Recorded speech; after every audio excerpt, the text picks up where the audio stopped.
Why, hello there, old sports, and to switch up the intro for once, you know about those bindings, right? Those little challenge things that you can put on at the beginning of a Pantheon that can give you, well, they don't really give you anything except lifeblood and bragging rights, but those are more important, so that's really all anyone cares about, is the bragging rights that come with the bindings that you apply. Now, there are 4 bindings: the nail binding, which makes you do 80% of your normal damage, the shell binding, which locks you to 4 hearts, the charm binding, which makes it so you can't use any charms, it's pretty self-explanatory, and the soul binding, which only gives you a maximum of 1 soul charge. Now, those bindings by themselves usually aren't that bad, but when combined all together, they can be quite painful. So let's do that and then beat the Radiance with it. Yeah. Now, before we actually begin, I would like to explain a few things. First of all, we're not going to be going for any mask shards because they would be quite literally useless. We're also not going to go out of our way to grab any charms because, again, useless. We're not going to get any vessel fragments because, again, useless. But we are going to get pale ore because upgrading the nail is actually helpful. Now, we're only going to upgrade to coiled nail because pure nail and coiled nail do the same damage when the nail binding is applied. So that's something you should keep in mind. Okay, anyway, let's actually start the challenge. Actually, never mind, because I forgot to mention that Masker did their own version of this where they just beat the game, but to actually, again, justify this video's existence, I'm going to beat the true final boss, the Radiance, with this, so good luck me, and by good luck I mean it went well. This run actually only took like 3 hours, it wasn't that bad. The first boss that we fight that I'd like to make note of is False Knight, and the thing about False Knight is we can only get soul when he's down and his face is exposed, but we can only hold up to 1 charge, so our healing is a bit limited, but again, it's False Knight, who cares, he's an easy boss. And then, also, we mostly came to fight False Knight because he guards Vengeful Spirit, and we kind of need Vengeful Spirit to beat the game, because we're not using any silly charms that can let us kill the Elder Balder in any other way than using that. And then also later, we'll come back to fight False Champion, or Failed Champion, to get the Essence. Now, while we get Dash and Claw, I would like to talk about damage numbers. The first nail, the Broken Nail, it only does 1 less damage than normal when under the binding, because that's how percentages work. And then, so it doesn't really make that much of a difference for now, but as we upgrade the nail, it will be more of a difference. And then the Sharpened Nail, which is like the fixed nail that you can get without using any pale ore, it does 7 damage compared to 9. Coil Nail and Pure Nail also do 13 damage, so a basic Vengeful Spirit is always going to do more at 15 damage. We can't use Shaman Stone, so the only upgrade we can get to it is Shade Soul, which does 30 damage, which is still a lot more, so we're going to be using spells a lot. But until we can upgrade our nail, which is at City, we're going to not really be noticing much nail damage difference. The nail binding isn't going to make that much of a difference. Really, throughout the game, the nail binding was the least impactful, because again, we can always just use spells, and most of the time when you're speedrunning, you're not going to have a surplus of soul anyway. You're just going to be burning the soul as quickly as you can to use the spells as quickly as you can. So the soul binding isn't even really that big of a deal. It's annoying, yes, but it's not the biggest of big deals, I guess. The charm and shell bindings are the ones that are really annoying, but again, we'll get to that a bit later. I'll explain that more later. Now that we have Claw, we head back down to the Crossroads, buy Shaman Stone from Salubra, and then equip it. Oh yeah, I forgot about that. That's not good. That was a waste of 200 geo. Anyways, distraught by that, we throw our body into the nearest husk until we die so we can then go Shade Skip, because, yeah.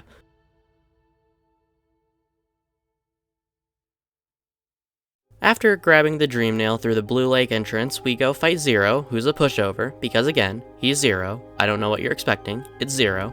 Now, I would like to mention our low health is kind of annoying, because if we were to get juggled, that could be bad, and there's a few times throughout the run where I almost get slaughtered, but it's fine.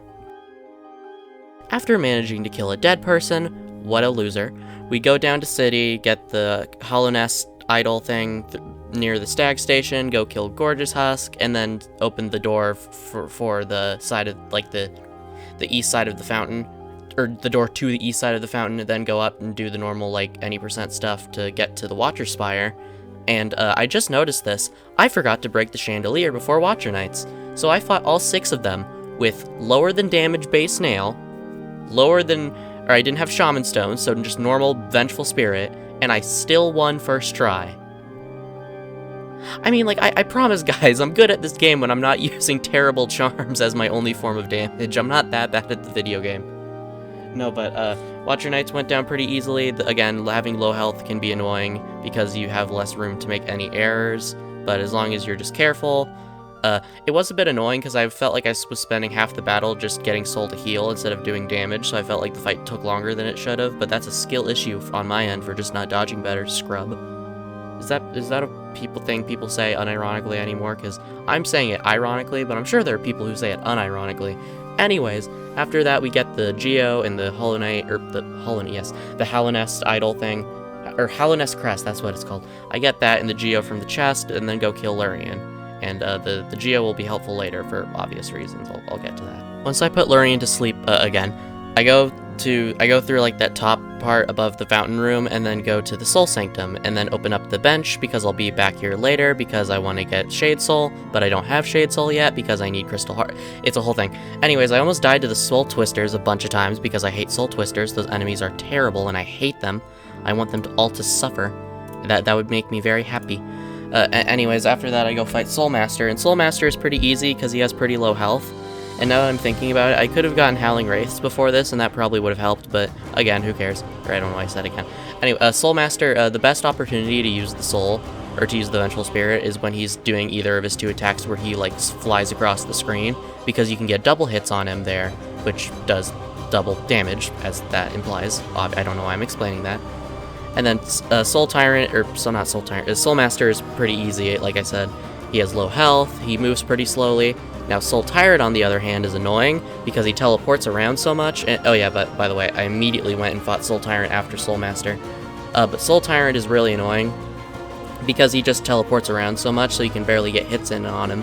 And then he also has a lot of health because he's a Dream Boss. Or he's like he's a Dream Boss, not a Dream Warrior. I always get those two mixed up. No, but he's a Dream Boss, so he has a lot of health. So that's really annoying.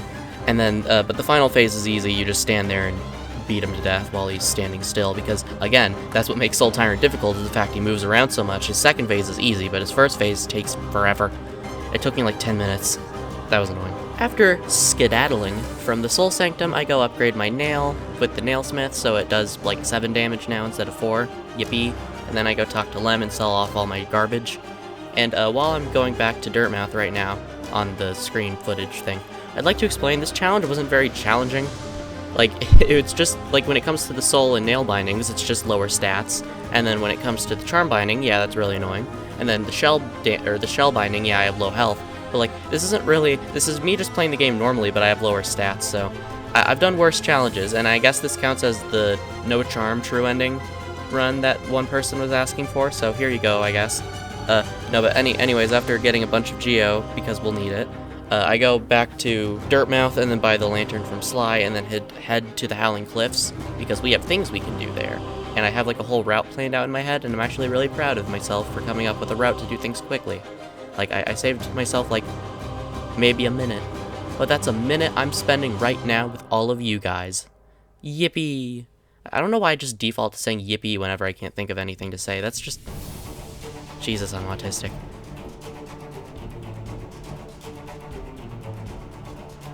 We rush to the Howling Cliffs and fight Gorb, who's pretty easy, because he's Gorb. I don't know, it's just, like, half of these the dream bosses are either incredibly easy or mildly difficult, depending on, like, the challenge, but the first two, I guess the first two I always fight, which are Zero and Gorb, they are very easy. They go down with little to no effort. After killing Gorb, I realized, oh yeah, I can use Cyclone Slash, or I can get Cyclone Slash right now while I'm here, and it'll be a really helpful tool for me later. And then I barely end up using it because I have short-term memory loss apparently. If you guys would like to see me do a nail art only challenge, I could try that. If I could get away with it, I might just use Cyclone Slash only. That'd be funny. No, but anyways, after that, I go down through Green Path, and then go fight No Eyes because I just bought the lantern. And just a general tip for No Eyes, I would recommend using your soul to heal instead of doing damage via spells, because lots of spells, their damage comes from being able to do multi-hits, especially something like Abyss Shriek, or Howling Wraiths, the upspell. The upspells do a lot of their damage from being able to do multiple hits per cast, and No Eyes will teleport away when she gets hit sometimes, so it's hard to get multi-hits on anything because she'll usually teleport away, so it's good to just keep soul to heal, because especially in that last phase, where she'll be spawning lots of the, like, children souls to throw at you, so you can kind of get comboed, especially if you get hit by one into the spikes. That can be really bad, so it's good to just always have soul to heal, and at least on normal, non-ascended No-Eyes, that middle bottom platform is always a good spot to heal, so keep that in mind when you're fighting No-Eyes if you're ever struggling with her, because again, sometimes she can be difficult if you have, I don't know, if you just have low health, like we have here, because we have the shell binding. Yeah. I still need to keep talking for 22 seconds according to my notes. How was your day today? Did you do something nice with your hair? I'm sorry. I'm sorry about that. How's the weather? The weather is bad? Oh, I'm sorry. How was that thing you were gonna do with your friend? They canceled? I'm sorry. Did you have any nice food? Oh, you got food poisoning? I'm sorry. This joke is dumb. I'm dumb. This joke is stupid. I'm sorry. After killing No-Eyes, I skip out on the Mask Shard because, again, it's useless, and then I go down the nearby entrance to Fog Canyon, and then go to the first left. It's weird to describe it because it's like east and west because it's a 2D game that... Anyways, I go get the Howling Wraith spell, and it's pretty easy because the little squid things, they die to my nail pretty easily because, again, it does like double the damage it did last time I was fighting these things. So, good job for me. I get the Howling Wraiths pretty easy. And then after that, I go down through Fungal Waste because, again, we're in Fog Canyon, it's connected. And then I go fight Elder Hu. And Elder Hu is pretty easy. It's just kind of annoying because his gravity, this is the thing with all the dream bosses, they can get bounced around by spells a lot, which is good if you're trying to use Shade Soul because they'll get carried by it and take double damage. But if you're trying to do this is the problem with Howling Wraiths in general, it tends to bounce things away more than Abyss Shriek, which is big enough to where it traps them within the hitbox. But that's just a personal gripe. Anyways, Elder Hu goes down pretty easily, because again, he's Elder Hu. These bosses are easy, except for like Margoth, Galeon, and that's about it, yeah. Next up on the Essence train is Failed Champion, because I'm nearby a stag station, or I quit out to a stag station. Anyways, Failed Champion is annoying because he does 2 damage, so that means we only have 2 hits we can take. Sometimes it's better if you're struggling with Failed Champion. If you think he's about to hit you, try to dash into one of the falling pieces of debris, because sometimes that will hit you instead and you'll get invincibility frames for his actual attack. So you'll take 1 damage from the barrel instead of 2 damage from Failed Champion. Sometimes it works, sometimes it doesn't, but that's just one of the advanced tips you can get on the Puppet Wraith YouTube channel. No, but Failed Champion is pretty easy. It would be easier if we had Shadow Dash, but I don't feel like getting it right, I get it later. Failed Champion is pretty easy, or he's not pretty easy, he only took me like 2 or 3 attempts. But again, it's annoying because you can't get soul on his armor phase, you can only get it during his maggot phase, so you have to make the soul you have count. So instead of using it to heal like a rational person, I used it to spam Howling Wraiths at him when I could, so yeah, I'm kind of stupid. Anyways, after killing Failed Champion, I decided to spare his maggot brethren because I'm feeling merciful today. Look at me being a good person, not murdering random innocents for no reason. Since I'm in the area, I kind of planned this out, I didn't write it down, I planned it out in my head, and I'm actually kind of proud of myself for coming up with a semi-speedrun route in my head, without any planning, I did it on the fly. I feel weird calling myself a speedrunner, because I feel like I'm insulting actual speedrunners who are actually good at speedrunning. Anyways, I rushed through Crystal Peaks, get the King's Idol, because I might sell it for money later. I go fight Crystal Guardian, and I don't know why I did this, because I didn't end up using the bench. I didn't end up, the Geo was helpful, I guess. After that, before getting Crystal Heart, I skip to Hallownest Crown by bouncing off, or pogoing off the crystal. And Hallownest Crown with no wings or crystal dash is actually pretty easy. All you need to know is how to do some pogoing on spikes and enemies. So, that's good. I get the Pale Ore, and then run back, or I don't run, I kind of just fall back into the normal area.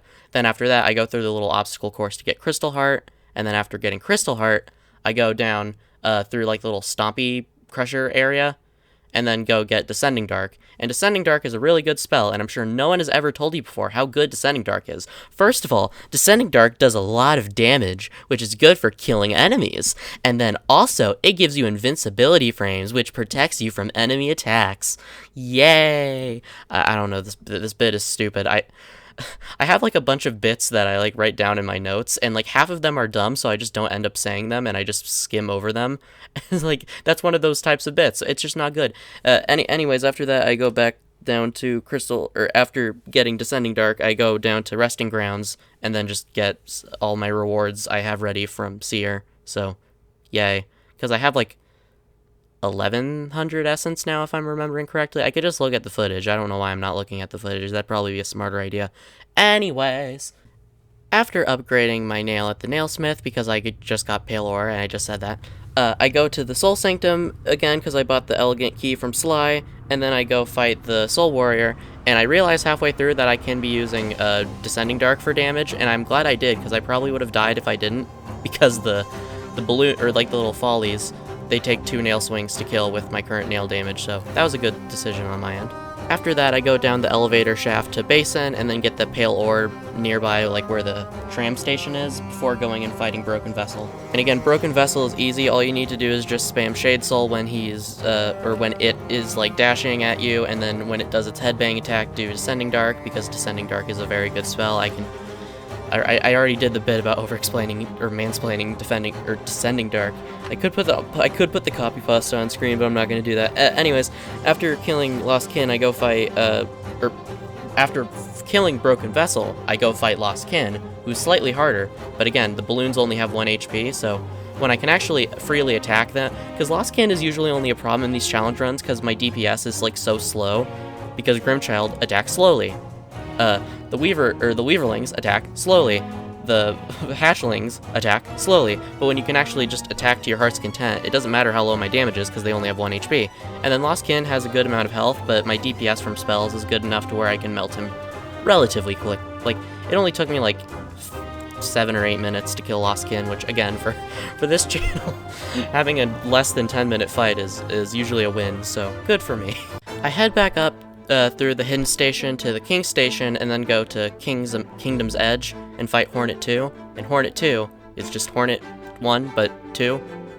Ted 2, Hornet 2 is, I don't know, it's like, I feel like I'm running out of things to say about these bosses, because I feel like I've kind of unchained, ironically, even though this is the binding run, I feel like I'm kind of unchained. I don't have to use any stupid, bad charms. I can just fight normally, and again, I have lower stats, but like, I can handle that pretty easily.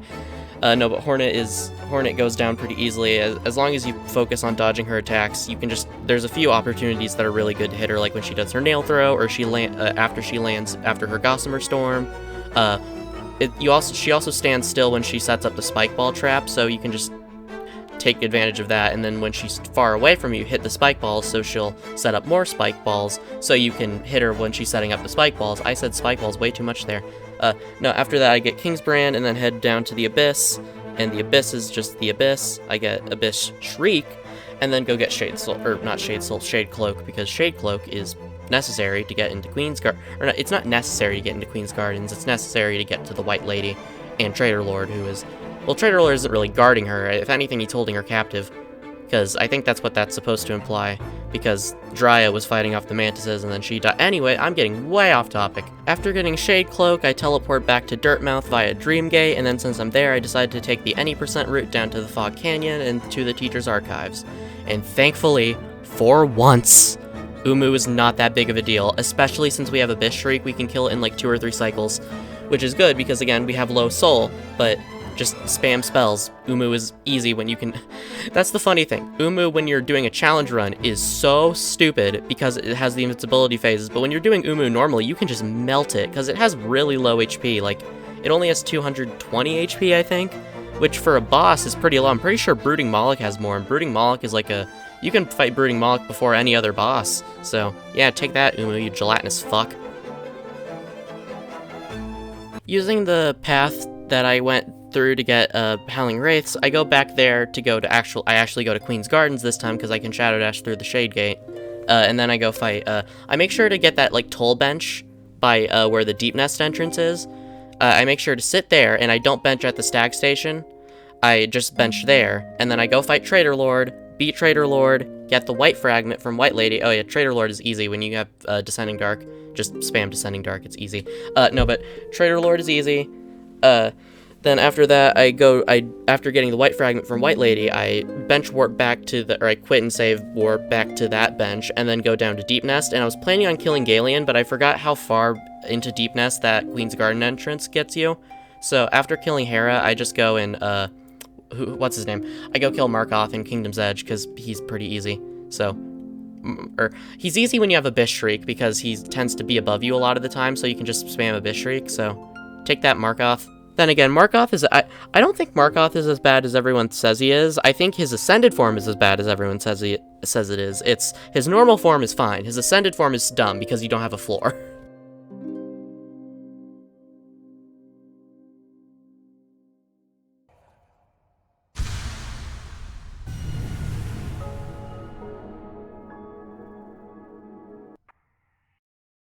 So, when it came to the final two bosses, I died a couple times.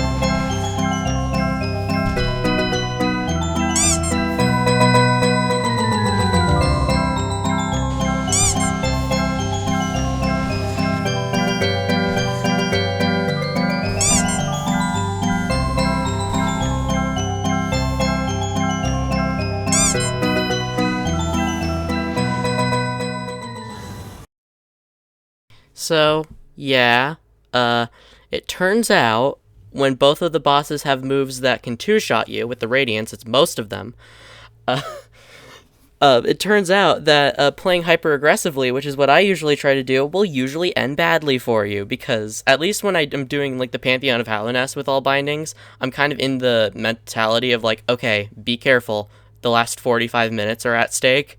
But with this, it only took me like 4 minutes to kill the Hollow Knight and the Radiance, so it was easy to just, I don't know, it was, So I died a lot because there was one attempt where the Radiance used her Orb Burst attack 8 times in a row on the platform phase. That was so dumb. Like, I'm really bad at dodging that attack, because usually what I try to do is I just try to lead it into the platforms, but when it doesn't do that, it's kind of hard to dodge them.